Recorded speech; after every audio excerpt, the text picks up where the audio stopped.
Hər vaxtınız xeyir olsun əziz uşaqlar. Bugünkü mövzumuz yenə də vətən haqqındadır.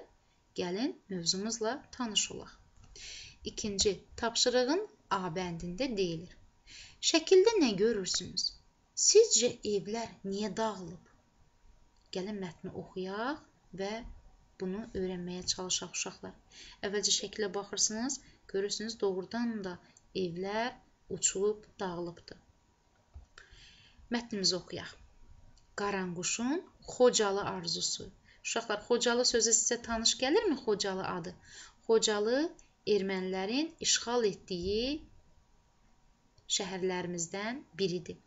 Ermənilər Xocalını işğal edərkən orada çoxlu uşaqları, qadınları, qocaları öldürmüşdülər. İndi gəlin baxaq görək mətnimizdə nədən danışır. Yaz idi. Uçuq sökük bir evin eyvanına üç qaranquş qondu. Xeyli vaxt keçdi. Bala qaranquşlardan birinin səbri tükəndi. Ay ana, biz burada niyə durmuşuq? Gəl uçub gedək evimizə. Yorulmuşam, acmışam. Ana qaranquş ağlamağa başladı. Elə bura bizim öz evimizdir. Ata-baba yurdumuzdur. Bala qaranquşlar çaşıb qaldılar. Ana, axı burada bütün evlər dağılıb, heç kim yoxdur. Ana qaranquş dərindən ah çəkib danışmağa başladı. Bura Xocalı şəhəridir.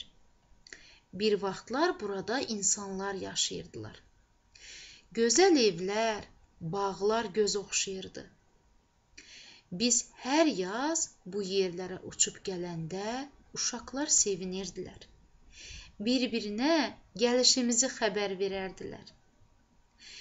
Bir yazda uçub gələndə buraları belə vəziyyətdə gördük. Məcbur olub indi yaşadığımız yerə köçdük. Biz insanlarla bir yerdə yaşamağa öyrəşmişik. Hər il yazda ümidlə əvvəl bura gəlirəm.